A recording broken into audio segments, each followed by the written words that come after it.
Welcome to the Enterprise Excellence Podcast, where our purpose is to help create a better future. Learn from our world's experts how to improve your organisation sustainably. Learn how to achieve and sustain an excellence journey for yourself, others, and the planet. And I'm your host, Brad Jevons, coming to you from Brisbane, Australia.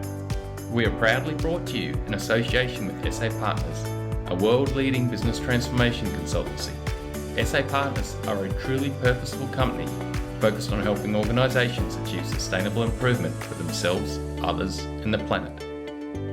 Welcome to episode 112 of the Enterprise Excellence Podcast. It is a pleasure to have Dr John Kotter on the show with us today. John needs little introduction.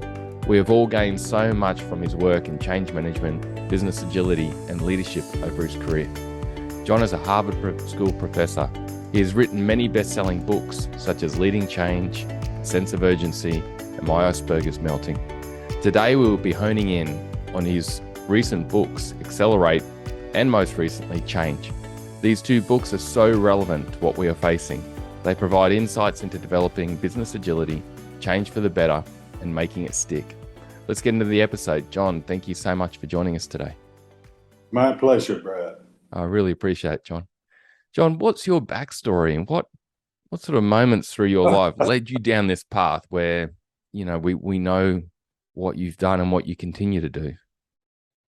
Well, I started off in a different direction. Basically, the Russians put up Sputnik. The U.S. Congress freaked out and allocated all kinds of money to science training at a time when I was going into high school. So the only thing in my high school that had any money and had any interest was science. So I ended up at MIT with a science education, but it didn't take me very long at MIT to decide that probably pure science was not going to be the passion of my life. The probability of being a minor league Einstein was zero. But I went on to a graduate degree at MIT at the Sloan School, and then on to Harvard Business School, and then on to the faculty. And I've always had, and for reasons, Brad, I'm not entirely sure, a deep interest in organizations and individuals who perform at a really high level, and not just for a short period of time, but sustaining it over a longer period of time. Not sure why. Believe it or not, my undergraduate fraternity was my first real, even though I was president of my high school class, college class, the real job that showed me something about organizations was running the fraternity. So I was responsible as president for 70 souls and their kind of individual development, their social life, feeding them, housing them, et cetera. And I suspect that there was a wide gap in how well the fraternities at MIT performed, and even within our own fraternity, within nationally. And anyway, so the first real study was my doctoral thesis, and that kind of alerted, and that's been followed by something like 14 multi-year studies. Wow. That in combination, I've been told, is the largest research project in the world, program rather, in the world. And it's been a blast. Yeah. And it took me from trying to understand performance to getting more and more interested in what leadership meant, and that leadership wasn't management, which was mostly what was being taught at business schools. And that leadership was somehow important because it could mobilize people to overcome barriers and create useful change that would take advantage of opportunities out there, which led then to noticing that there were more opportunities, actually, if you look, because the world was changing faster and more volatilely and with more uncertainty. And so we kind of put it all together, and it's have been studying in more and more depth, and I'm very, very interested still today in understanding more about how individuals and institutions can adapt faster, smarter, better to a rapidly changing, volatile world in order to not just survive, but to truly thrive, to truly prosper in a sustainable way over time. And when you've had a chance to see an institution or an organization or a small business or a nonprofit do this, kind of get into the right rhythm, learn what I called in the newest book, The Emerging Science of Change. There's a lot to be learned yet. It's just thrilling. It's breathtaking. What people surprise themselves. They can't believe they just produced this, innovative product or service, or that they've made so much money, or they've created a workplace that people just love so much. That's thrilling. In this COVID world, we need a whole lot more of that. Yeah. John, it really sounds like from an early time, you were really caught on to this difference in performance. And then I'm assuming you must have cottoned on to the power of leadership pretty quick in that piece, where it's like, okay, wow, there's a difference in performance here. And boy, leadership can play a part in shifting it. And I understand it was mayors. You studied mayors in your doctorate. Correct. My doctoral thesis focused on city governments in the United States during the 1960s, which was a very tumultuous time for cities. We had riots, we had lots of turmoil, and ultimately we studied 20 up close. We'd fly there and interview people and 20 mayors. And even though I think the study started focusing on the government apparatus, it evolved more to focusing on the mayor, simply because that's what appeared to be most interesting and most differentiating between the cities that did really well. And some of these cities, even under difficult conditions, did phenomenally well. And some of them were disasters. And a lot of it came back to the mayors. And it was a wonderful experience for a young man. I mean, I was just so lucky sitting and listening to Eric Johnson. Eric Johnson was mayor of Dallas for 2 terms. After he was CEO of Texas Instruments, he helped found the first semiconductor company in the world, or one of the first, and certainly the first to offer a consumer product, kind of a little handheld adding machine. He was in his 70s. Everybody wanted his, time and attention, and that he would be willing to give it to a young, unknown guy.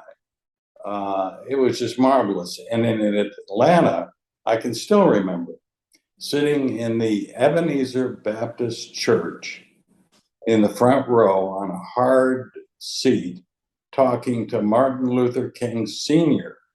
about the mayor of Atlanta during that period, Ivan Allen, and of course his son, Martin Jr.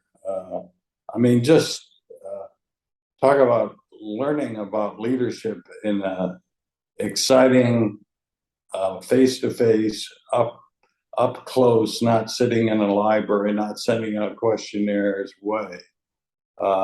It was terrific. Yeah. It's amazing. Formidable years and formidable people, aren't they? And John, I guess, like you're saying, great leadership has always been there.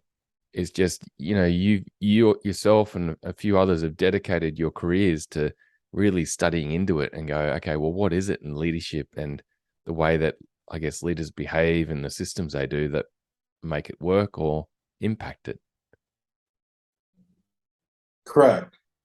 And I think the distinction that I first made, even between leadership is not management, is still such a fundamental issue that informs so much, including how you deal with the rapidly changing and uncertain world, and is still misunderstood. Some people think they're the same thing, basically, leadership and management. Some think, leadership is a part of management, or management is a part of leadership, or one is good and one is bad. Leadership is good, management is bad, all of which is not true. They're different behaviors, they're different processes that serve different purposes. Management didn't exist really in its modern form until the end of the 19th century. The first school of management in the world was from maybe 1870, and it was at University of Pennsylvania. And the first graduate school in the world was from 1908 at Harvard, and it barely got started because most of the Harvard faculty said, why do we want a business school? This is, next thing that you'll want is a school for plumbers. Somehow they overcame that, and it evolved. And but just to put this in perspective, when I took over our first year required course in organizational behavior in 1990, when I was teaching full-time at the business school at Harvard, the number of required courses from 1908 to 1990, which is when I took it over, that had the word leader, leadership, lead, any variation of that in the title, was 0. Wow. And I threw out the OB course, even though it wasn't a bad course, and put in what I'd been teaching in executive ed, and we called it LEAD, capital L, capital E, capital A, capital D. But the mere fact that even at Harvard, and we were the first one to have that kind of a course, I think, at least among the big names, that focused explicitly on leadership and was an important required course for MBAs. And it's not an accident, it's simply leadership was becoming more important because leadership is so closely associated with mobilizing people to deal with change, and the world was changing more and more and needing that mobilization. So just like management came along in 1870, because all of a sudden we were building these large businesses based on industrialization for the first time ever, and just promoting the gang boss to middle management wasn't working.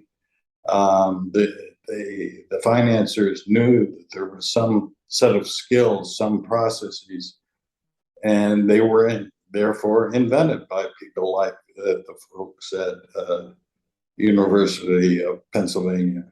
And, well, it's the same with leadership and change now. All of the important topics come up at a certain time because the ecosystem around us demands it.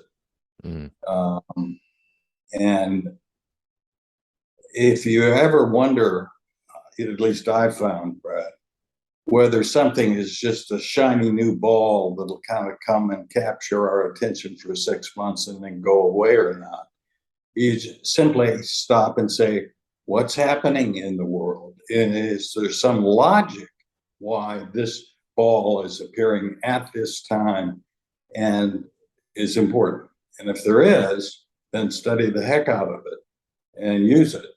And if there's not, throw it away. Yeah. John, I remember, I think I heard a talk of yours at one stage, and I was actually, it must have been on a podcast or something. I was driving to work, And I remember getting to work and drawing on my board the yin and yang symbol and putting on one side leadership and the other side management, because I really heard in your talk that, there's two sides to the piece, but they need to work in harmony, and you need to flex between the two. Correct. That was a real aha moment for me. Yeah. Yeah. Management's all about basically creating efficiency and reliability, even at scale, through processes like planning and budgeting and organizing and staffing and controlling and problem solving. Which, when you have enough people and it's complex enough, is very, very difficult to do. Hence the genius of and the importance of management. Leadership is, in a sense, about building the systems that managers manage and changing them to adapt to a changing world. And it does it through paying attention to opportunities out there, about creating a vision of how you can capitalize on those opportunities, communicating relentlessly in an impactful way to get people to buy into that vision, and then empowering them, actually giving them some rope and some latitude to be proactive themselves, so you get more and more people into the game of strategically changing an organization and becoming better and better, or taking high performance and keeping it high despite your business getting old, disappearing on you, and you have to reinvent. But those two pieces fit together, as you say, Brad, perfectly. And you take one away and you either don't adapt or you create chaos. Yeah. Neither of which is a great idea. No. And I think it's funny, John, and a lot of companies that I engage with, I can typically see one or the other. You can see the bureaucracy and the slowness and the lack of change through it can be the management or leadership, that both, and then through the leadership, and then you can also see management gone completely the wrong way. It's compelling, isn't it? And John, the thing I love about your recent books that you've written, Accelerate, I really loved reading and picking up on the dual operating system, which we'll talk about, and then Change, bringing in what you just mentioned, the have to, the want to, the head, the heart, the management and leadership, and the select few versus the diverse many, and how you have applied it across many different aspects, from strategy to deploying agile to mergers and acquisitions. It's brilliant. What led you to write these books, John? Because, I've read all your other books and loved them. And then with Accelerate, it's sort of like you're predicting the future. And then with Change, it was like you wrote the book just at the right time. What did you see happening, and why did you start to bring in this real, this connection to agility at that time too, and really start to stem down on vision and a lot of those key elements you just spoke about? Well, at a certain point, about 12 or 13 years ago, I decided to found a consulting company. And I really think the last thing the world needs is one more management consulting company. That's just my opinion. Yeah. But I didn't see anybody, including some great firms that my students went to work for, really handling the material that I was studying well. They did a great job of producing these thick, what are today PowerPoint decks. They're analytically sometimes brilliant. But in terms of actually getting people mobilized to take action and then getting high quality results that sustain themselves over time, that wasn't their specialty.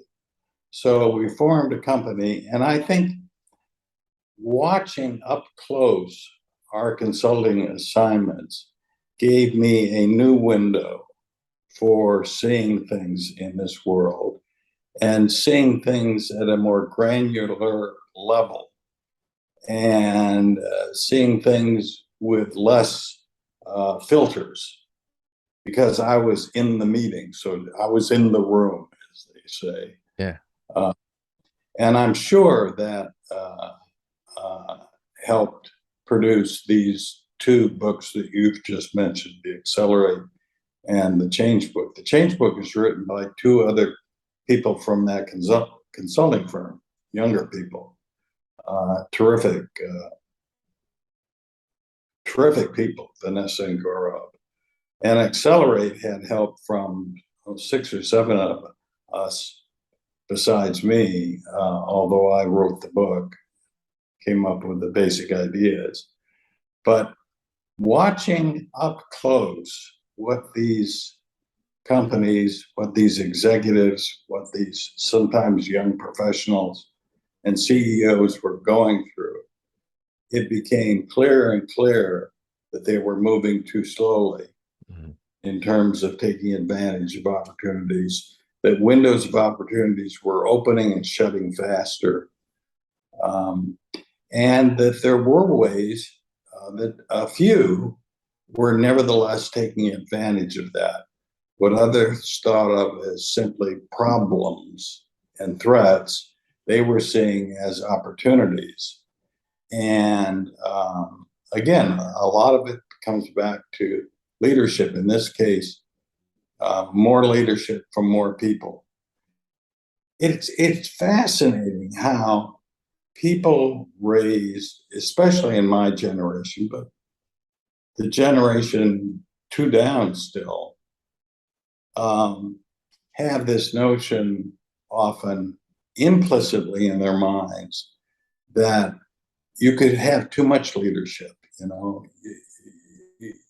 you want one guy kind of driving, pointing the way, and if you had a bunch of people, it would be somehow disruptive or chaotic. And yet, the evidence that I've seen up close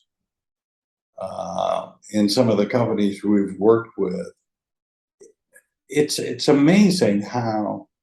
Well, let me give you an example. We worked with one well-known international company, and I got to know them pretty well. Some of the senior people, including one of the guys on the executive committee, who was our main client. And at a certain point, they had a meeting with a group of people who we helped them put together to drive massive changes. And the executive committee knew that this was going on and had said yes, but they didn't have any detail. And at this meeting, they got story after story after story, including from some younger people, including from some people who were workers in plants who never came to executive committee meetings. And you could tell from the looks on their faces, it went from not believing to maybe believing to being astonished to being really, really happy, with lots of applause at the end.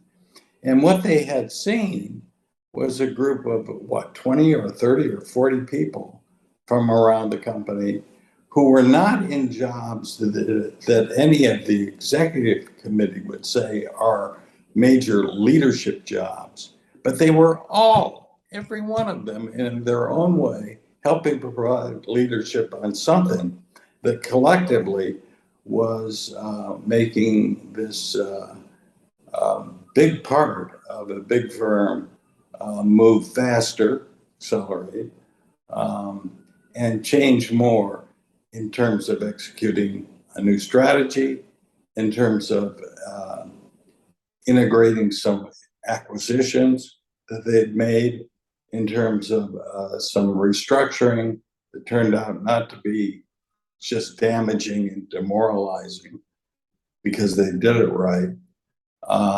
And in terms of some major digital projects, transformations. This is More leadership for more people is at the center of it. Yeah. I'm sure you have some people watching this or listening to this podcast today who don't think of themselves as leaders. And I would urge them to stop and look at what's happening in this world and to reevaluate. You don't have to be Winston Churchill or pick your favorite, larger than life person. But increasingly, it's good for you, it's good for your career, and it's more meaningful and fun to get out there and help with strategically important initiatives by not only just managing something or doing something technically well, but helping provide leadership. Yeah, that's neat. That's neat. And like you're saying, John, the leaders at all levels of an organization. You're mentioning their frontline team members who are involved in that work and providing great input and leading the change.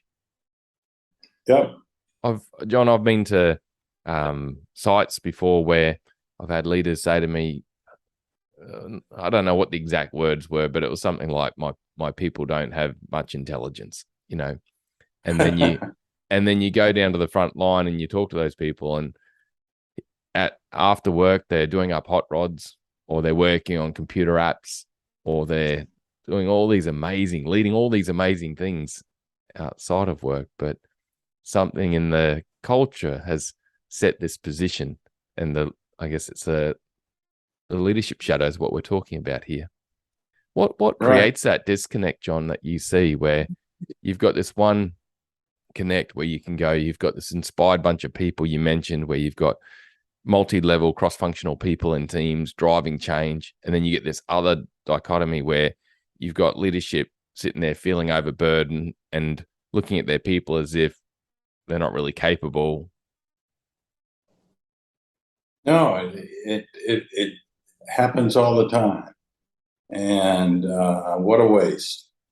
I'm thinking of one of the military situations that I got a chance to see up close, and the general was a terrific guy in charge of this, and he was so frustrated.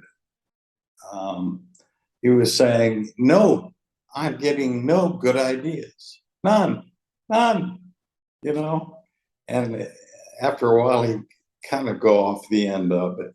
They must all be idiots. No, I don't think he ever said that to me, but that was the implication. Of course, what it was is they had a very, very strict command and control structure that was set up with clear expectations given to new people who joined the Army, that their job was to shut up and take orders, which is what they did. So that was the culture. And what they needed was a culture that was well managed and that held people accountable for whatever their jobs were, but that also empowered people to work in small teams, large teams, whatever, to find opportunities for making the operation better in light of the changing technologies and global military competitive situation. And once we helped them get that going, which took a while, the general was happy. The middle management and lower level management were much more meaningfully engaged in their work. And all of a sudden innovation shows up. It's like, where did that come from? Well, no, you can connect the dots here between how you organize, what you put an emphasis on, and how much innovation you get or don't get, as you well know. Yeah. And one of the people that was on what we call a guiding coalition that helped drive a lot of change actually ended up being selected in an incredibly competitive race to be an astronaut. Oh, wow. And my memory is that this person said that part of the reason that they kind of were able to get that job was because of some things they learned during this transformation that I've just described at the Army base. They learned something about leadership that the people selecting astronauts were looking for. Yeah, nice. That's awesome.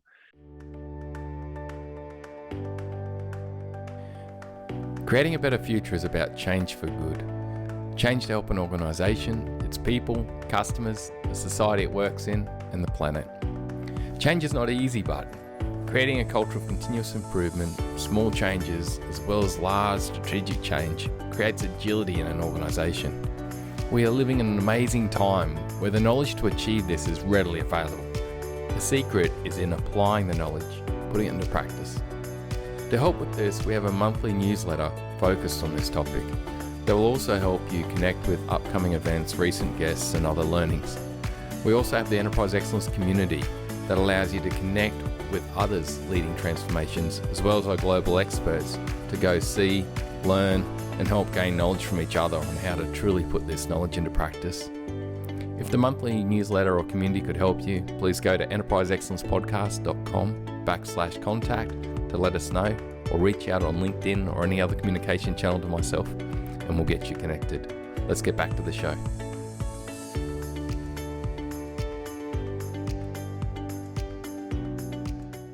And John, in the book Accelerate and then in Change, you mentioned this dual operating system, where you've got the stable day-to-day business, running the business and keeping the organization going. And then you have this more of a matrix style opt-in, you mentioned in some cases, where you form small teams that can draw out of the business. And those teams are focused on leading change and leading these projects through in a way. Do you mind explaining that in your words, John, that dual operating system? Sure. I can still remember the first time that I actually used those words and drew a diagram. It was at a meeting at it wasn't the Harvard Club, maybe it was the Yale Club in Manhattan, with a bunch of New York-based executives and one of our clients. And he and I were trying to explain what he had done over the last 3 years, in which he had developed, executed well, a totally new strategy. And the results, the stock price, had gone from 25 to 59, and everybody was happy. And we had whiteboards. And at one point I said, he's talking, and I said, let me try to draw what he's describing to you. And I drew a typical organizational structure, a hierarchy, boxes, and lines down. And I said, this is a dual system. This is half of it. This is what you kind of know and work through most of the time. And then I drew kind of a circle with spokes going out, and then spokes going out from the little circles. I said, this is a different kind of network, where you can have, where the people who are in it self-select in from the hierarchy. So you're not having two staffs. That's not the point. Yeah. But you do have two different kinds of jobs, as you said, Brad. The first is making sure the system runs well, despite complexity, despite geographic dispersion, despite numbers, tens of thousands of people. And the point of the second system, that network of people that kind of come together around strategic initiatives, is to spot and drive change. And the two need to work together. That is to say, to communicate a lot so you don't get surprises. And ultimately, that is what I think all great profit making and nonprofit making business and governments are doing today, that are doing really, really well. They often don't recognize it. Sometimes they talk in terms of the formal organization and an informal organization. But it helps to be more precise than that, to say, no, this is what you're doing. This is why this is what one half is doing. This is what the other half is doing. And this is why you're performing so well. And that is becoming, in my judgment, as the world moves faster and faster, even more important, that you explicitly understand that there is this dual way of operating and you run it accordingly.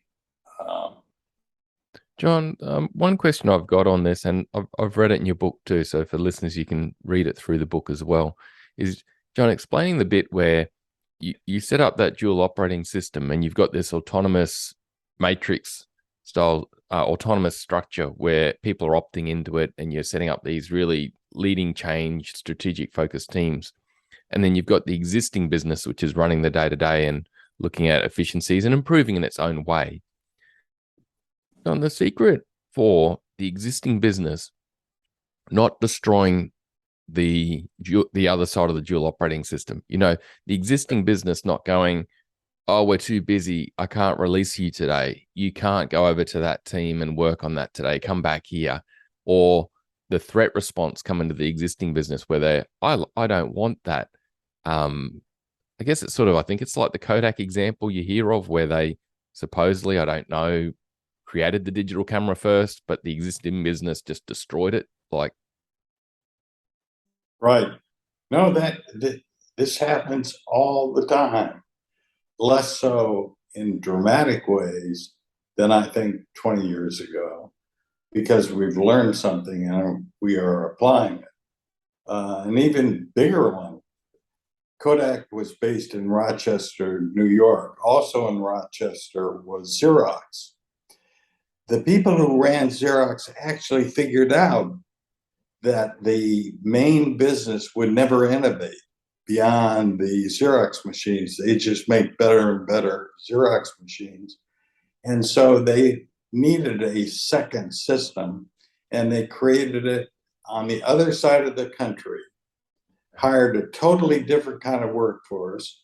It was called the Palo Alto Research Center. And the Palo Alto Research Center innovated like mad. But you had these two organizations that were staffed by different people who had different missions, who didn't understand each other. So the people in Rochester kept thinking, these weird guys out in Palo Alto understand nothing about business. They're just technologists. Meanwhile, a young kid by the name of Steve Jobs wanders through the Palo Alto Research Center, says, whoa, these guys are onto something, and forms Apple, and history goes from there.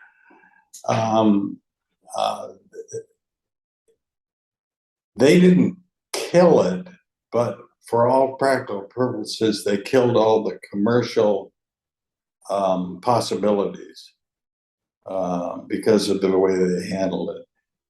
No, it works well when, number one, the organization has a sense of urgency that no matter how well we're performing, the world is changing, and we've got to be on our toes. We've got to be constantly looking for innovation or opportunities and innovate to take advantage of those opportunities.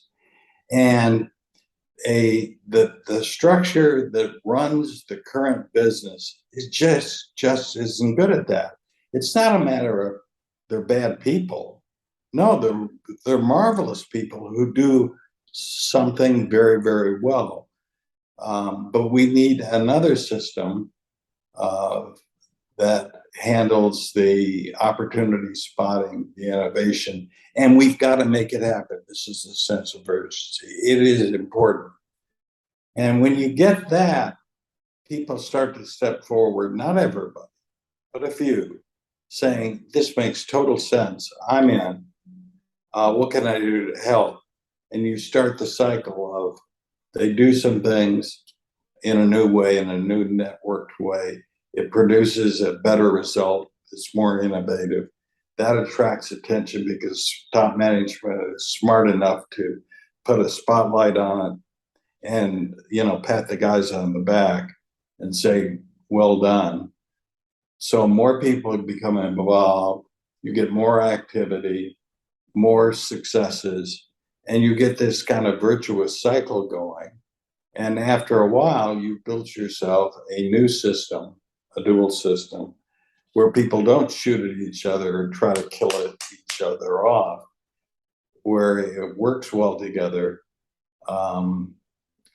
because you basically changed the culture of how people think about running the business. Yeah. It's where it's so amazing, John, that you've done the research you've done. A global expert in change and making transformation stick has now looked heavily at how do you create agility and change through the way you structure your company. It's a perfect marriage. So thank you for what you've done, mate. John, do you mind just explaining the piece of sense of, like, it connects a lot back to leadership, doesn't it? You're mentioning a lot of leadership elements, a sense of urgency, leadership, short-term wins, recognizing short-term wins. John, do you mind mentioning the reason why and how to create a sense of urgency? I've heard you talk on this a few times, and I think it would be great for the listeners to know, because it seems a key point of getting change, this piece you talk about with threat and opportunity. Yeah. I think the single most important thing that you need to do to create enough of a sense of urgency is to correctly know what your current state is. The number of times I've sat in my living room, not where I'm living right now, but when I lived in Harvard Square, where I'd have executive groups in, and I'd say, how much are your people, and how many of your people really see that the world is changing, there are great opportunities, and feel like every day they get up, they want to do something to operate it in a new and better way. And I'd get, many people. And I say, how do you know that? And they say, are you kidding? People are working long hours. They just meeting. The energy is incredible. So I make a couple of phone calls after these guys leave. And what I find is there's a lot of energy, but it's anxiety driven. It's not excitement, passion driven. And it's burning people out. It's not sustainable. So the situations where I've seen people develop a real sense of urgency, they start off with an honest assessment of where they're at, where they almost always find they're not near where they need to be. And then it's a matter of role modeling. You as an executive or a middle manager, just show people what a sense of urgency looks like. When people start talking about opportunities, don't ignore them, especially if they're interested. Show your own passion, your own energy. Pat people on the back when they do achieve something that's new in a new way. Talk about speed and time and the idea is not to run ourselves into the ground. Nobody wins that way. We win because we spot great opportunities and we create this kind of positive energy that is sustainable to attack them. And work is more fun that way. And you can role model all of that. People will catch on and it all goes up. John, it sounds like I've heard this term leadership shadow before, where, people talk of the shadow, what the role model, seeing what the leader does, how the leader talks, what the leadership do. Is that part of what you're talking about there, John, that senior leaders, can actually, through their behavior and what they exude, start to shift culture or not? Sure. One essential piece to cultural change is role modeling from the top and being very sensitive to, a lot of people, a lot of very talented, very well-educated people are not particularly sensitive to their own actions and the impact of their actions. I can still remember a meeting from last year where a guy who I thought was terrific is running. He's running a big organization. It's not U.S. And he's got his executive committee together, and he does a great job of taking some coaching, and he's driving this conversation naturally around the very real opportunities that his business has out there that they're not acting fast enough to capitalize on. But he's not beating anybody up. It's what would happen. Think about for a second if we could exploit this, capitalize on this, what it would do for our employees, our customers, our investors. It was a wonderful meeting. Then in the last 10 minutes, somebody in his direct reports brought up a problem that had come up from a customer, and it set him off. He was just so mad that his business, his people handled this customer, that he went out on kind of a tirade and beat up everybody in the room. And that's how the meeting ended. Yeah. So you can imagine, memory being what it is, the first 50 minutes kind of evaporate. The last 10 minutes stay in place. And when I pointed that out to him, of course, he's devastated. He didn't mean to do that. But I have found that people can become more self-reflective and more self-aware if they get it clear what it is they need to be doing. And sometimes it's also helpful to have a colleague or a friend you ask them, watch me. I'm trying to achieve X and Y. And if I behave in a way that doesn't demonstrate that, tell me.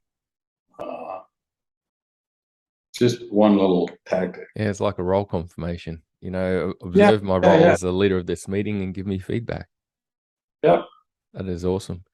John, with earlier in the episode, you mentioned around, I know you, in Kotter International, you've got millions leading, billions benefiting as your vision. And here to that, that's a motivational vision and I can see it, I can see improved leadership, and it's going to have a flow-on effect to billions of people and things in the world.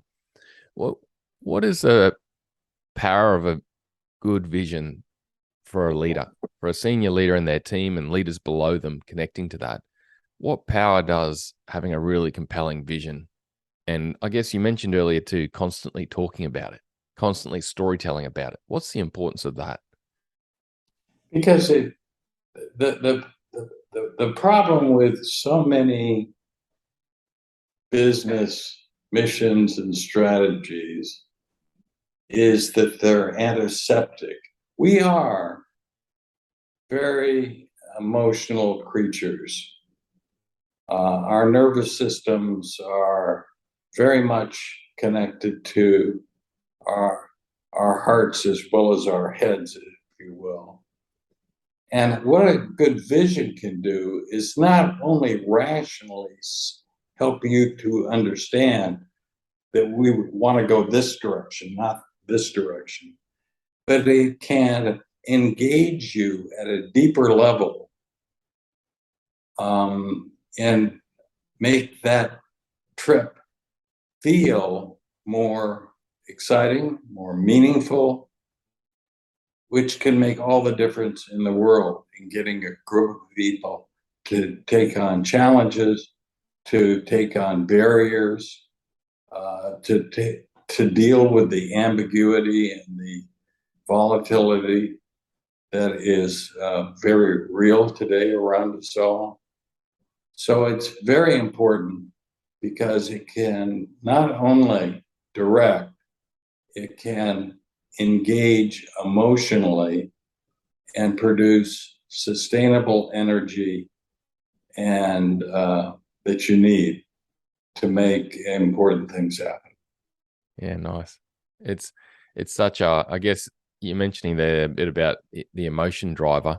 John, what's your thoughts nowadays about the threat response of, say, I guess a crisis vision of we've got to survive and boom, boom, boom, rattle the drums, we've got to go, versus that positive emotion vision and driver? What's your thoughts on that nowadays? One of the things that the studies we did for the latest book that came out just last year was looking over the research that's been done on the last 2 decades on what loosely is called brain science. And it's very clear to me that we all have in our hardware, if you will, a system that was first developed at least 100,000 years ago, maybe much further back than that, that has one basic function, and it's survival. And it's an incredibly powerful system. It's like our eyes and our ears and our smell is constantly doing this radar check around us, looking for threats. And when it perceives a threat, it can send us into action just like that, just this energy burst. So way back when, it was walking through the savannah or jungle, see saber-toothed tiger out of the corner of your eye, and you're up at the top of a tree in like 4 seconds. You win an Olympic medal. That system is still very much into all of us, and it's very powerful. And it's needed. If you step off a curb and don't notice out of the corner of your eye that there's a bus coming, that system will save your life. But that system gets applied these days to a lot more than the physical challenges that it was designed for. It gets applied to ego challenges, career challenges, organizational challenges, interpersonal challenges, and it can overheat. And when it overheats, it shuts down a second system that is much newer in evolutionary terms, which is similar in many ways, but looks for opportunities. And when it sees an opportunity, instead of getting anxious and feeling, the fight or flight syndrome, which is very much associated with survive, this thrive system exudes chemicals that we feel as excitement, as curiosity, as passion. And we want to take action, not at the same 200 miles an hour for a short period of time. And as long as we can see evidence that we're making some progress at exploiting that opportunity, that energy level can stay up for a significant period of time. The problem that we face so often today is leaders, in their own anxiety over some problem, play to the survive side, but their people are already overloaded on the survive side, and there is no way that they can take action and solve the problem in a day or two or a week. It's something that's going to take a year or 2 years. And so they just run around in circles, burn out, get frustrated, get mad. COVID has not made that easier. And I talk that, and very often people will say, no, that's how you create the sense of urgency. No, if the problem cannot be solved in a short period of time, putting people into a fight, flight, survive state does not solve your problem. It just burns them out, and it creates a low-performing organization.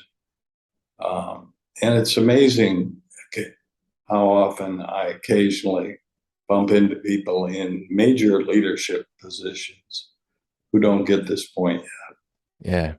Yeah. It's a challenge, and especially with the amount of anxiety people are feeling in the world right now. It's like everyone's on the edge of that fight or flight naturally. Correct. Yeah. John, with I heard a talk that you did with Google once, which was a great talk on you, and it was right when your new book Change was coming out. And you mentioned in that the need for celebrating short-term wins with this positive vision, this positive thrive vision. And you made a statement which was like, I really see celebrating the short-term wins is critical. And I wanted to ask you this question for two things, because I see in Australia in particular, I see a lot of leaders, they don't want to talk about their vision all the time. They don't want to share stories. They don't necessarily celebrate the short-term wins. I think part of it can be because it's seen as soft or mushy, and it's like, I'm a tough Aussie bloke or something. I don't know properly. And Right. I'd probably need to look into my soul and explore too, because I'd probably figure it out. But do you mind explaining why it's so important to constantly share stories about the vision and also celebrate short-term wins?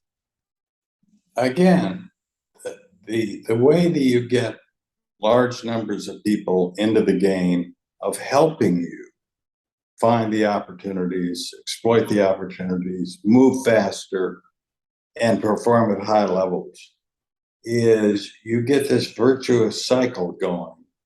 And a key part of that cycle is more and more of these short-term wins, which are made visible and are celebrated. And you're right. I think there are some people who had often, not always, more technical educations like I had, who think this stuff sounds so soft that they're suspicious about it.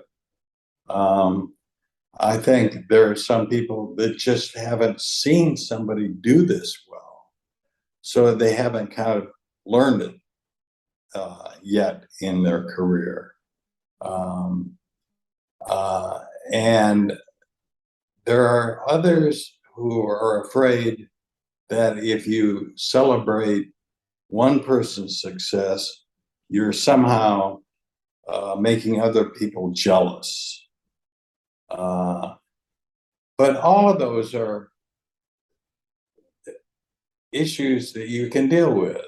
The reality is, I talk about it in the newest book, the Change book, we do have an emerging science, underlying the word science of change. This isn't all soft stuff. there's been enough research done that we could say things with great confidence.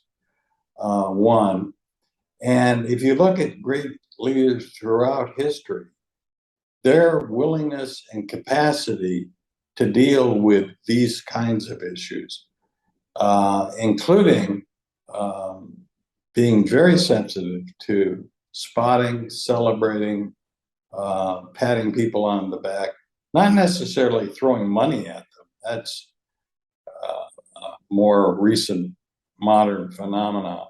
And there's no evidence that that's the best. You run out of money at a certain point, you know. People need psychic income, which is different than paper income. And they love it when they can do something that they know is useful and meaningful and be recognized for it.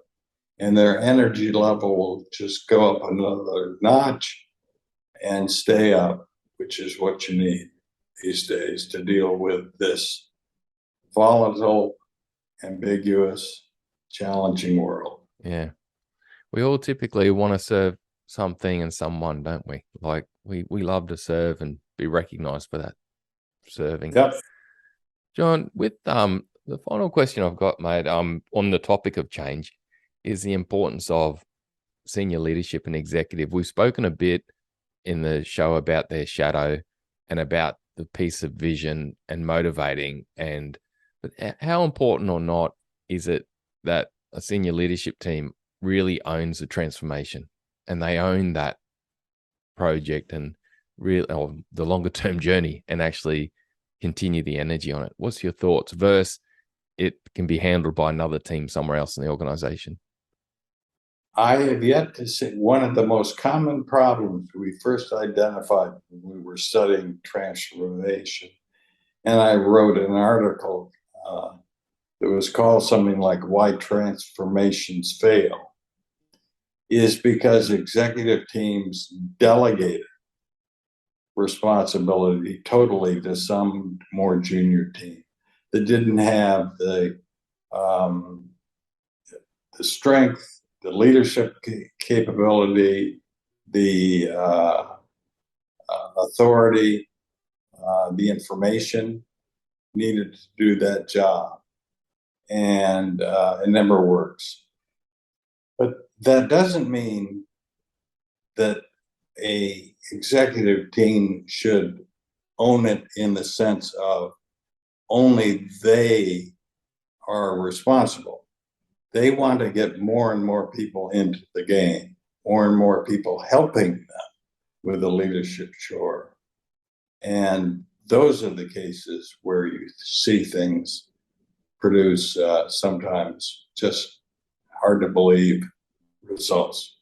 It sounds to me, John, like you're describing a mindset, because is your mindset, I've got this lean team, this agile team, this new strategy improvement team, and it's their job to make it successful. So they need to go do it. And I'm going to probably blame them or beat them up if they don't achieve it or not. And then there's a flip side mentality that we own and want to achieve this and we're going to lead it and see it through like crazy. And I've got these people who are working with us and we're partnering with them to achieve the journey. But we are that real sponsors and even, I guess, some involvement piece, that mindset. Is that, what would you describe, John? Am I on the right track with what you're talking about there? Absolutely. But I'd say there are three. It's their job. It's 100% our job. And the third, which is, it's all of our jobs. Yeah, nice. And we play different roles. We sponsor. When they run into barriers that they can't eliminate, we help out. They keep us informed. We guide them. They provide more and more ideas and innovation and energy. And it's that. So it's 1 + 1 = 3, you know. Nice. John, thank you so much. John, in your area of expertise and all you've done, what would be a rapid, small 2-minute tip that you'd give to leaders to say, look, start here, consider this, with trying to really build more agility and start to actually make a transformation stick in that space? Well, I think we've hit the point now. This is going to sound outrageously self-serving. So I'm just going to warn you in advance. We've got to the point now where we have studied this enough that we can say things with some real confidence. And if you're serious about wanting to improve your capacity to lead, improve your capacity to produce not just good, but outstanding organizations, go out and look at the latest applied research. Read some of this stuff and try it. Don't just read it, try it. Use common sense. And I have found in our consulting that we give out books, we give out articles, and if they're given with the right tone, you have to trust me on this, my friend. There's something in here you will find that will help you. It's amazing how people will find things, will try things that are new, and will get better results. Don't assume this is all a bunch of everybody's got a different opinion and they're all equally valid. Nope. Don't assume this is such soft stuff that you can't say anything with any confidence. No, we're understanding it better. You should understand it better, and you can really do something with it. Yeah. John, thank you too for yourself and everyone around you, and that has helped do that research and bring that knowledge to light. Like you mentioned, it's really shifted that new era of properly understanding leadership and starting to change, and it's been amazing. John, has there been a recent insight for you, like something that you've learned recently that really set you back a bit? Well, I don't know about set me back. One of the things we've been focusing on in the last 6 months, much more than ever before, is the problem associated with kind of the siloization of the world, if you will. That organizations naturally over time with success can build up not just groups of people that you have to organize in groups. You've got to have hierarchies, but you build walls between them, and you attach anchors occasionally to groups of people so they can't maneuver very well. And so we've been talking about the term change-friendly management systems. I think planning, for example, as it is done today, operational planning, the yearly operational planning, is going to have to change over the next decade. We can't, it's a process that is too siloed off from the rapidly evolving events around you. It's a process that it depends upon your being able to make predictions at a minimum of 12 months out, which is increasingly becoming a fantasy. And so it slows you down, it weighs you down. So change-friendly management systems, I think, are much more important than I would have said 10 or 20 years ago. And we're certainly going to study that more and try to come up with some useful ideas. And I would encourage others including you too, Brad. Do you give it some thought? Oh, John, it's in my game of, process improvement, it's between the silos that most of the waste sits, and most of the failure sits is between the handoff, the pass of the baton. The pass of the baton is where it mainly gets dropped. And I had Yves Modiox from Boston Consulting on the podcast too, John. He has a great analogy with the baton pass and what he talks about there. So, yeah, I think you're onto a great topic. I'll be looking forward to watching that research and what comes out of that going forward. Very good. Yeah, John. Well, John, I really appreciate your knowledge and everything you've done and being part of our community today and helping share knowledge to that community. And thank you so much. John, I know everyone knows where they can get the books, any bookstore. John, how can people reach out to Kotter International if they want to connect and get some further help? Yeah, just put into your browser Kotter, Kotter. You'll get 10,000 things, but near the top will be something about the firm, Kotter International. And in that will be lots of information about practices and research and the like, and a way to contact me if you've got a question. And I actually do answer my email. Astonishing. John, thank you so much, mate. It's been such an honor to be able to talk to you today, and I really appreciate it. My pleasure, Brad. Really, really. Remember, you can go to the enterpriseexcellencepodcast.com/contact to link into our monthly newsletter and community to help you put learnings and other knowledge into practice to truly create a better future. There were 4 key takeaways for me from this episode, and of course 4 with it being Dr. John Kotter. The first one, leadership partnering with people of their organization to lead and achieve the transformation. Not passing the transformation and change off to another team to go do, and also not holding it and controlling it totally themselves. More working in partnership with the organization, leading it, creating that compelling vision, and really providing that ongoing energy to help really see it through and achieve results. The second key takeaway for me was John's work on the dual operating system that he's done through Accelerate and also spoken about in the book Change.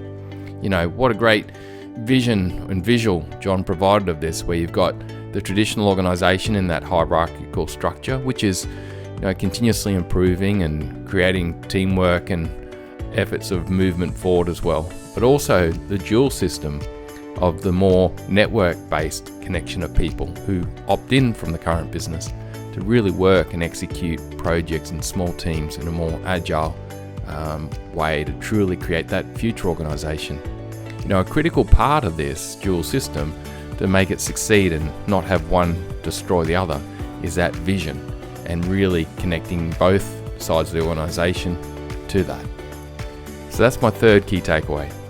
Vision that is meaningful, connects the mind and heart of an organization's people to develop positive energy, a focus on opportunity that drives, culture forward and performance. Constancy of storytelling and communication of this vision is critical. John mentioned that many times in the show. In many ways too, helping teams relate to that and the goals that associate with it, and potentially put that vision into their own words and what it means for them and their customers, as well as their goals that correlate and help to achieve the ultimate organization vision and goals. This helps so much with connecting and aligning the organization. It's critical to positive energy and helping keep that forward motion and that desire to change. And it's supportive and creates that supportive culture between the dual operating systems that John spoke about. The fourth key takeaway for me is create short-term wins. To sustain energy towards a meaningful vision, aspirational goals, and culture, we need to celebrate short-term wins. Ways to celebrate great work and success in a formal and also informal way. This approach connects to the whole focus on positive forward motion. As humans, we love to serve and help something other than ourselves, and the piece on vision really helps us connect into that. When we are recognized for this work, no matter how big or small, it helps fuel our energy and sustain the effort it takes to continue to change and improve.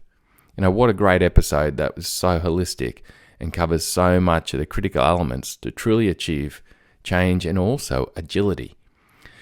John has connected two areas of passion for me, and I really thank him for that work. Thanks again, John, for your time and knowledge. Thanks for helping us create a better future. Bye for now.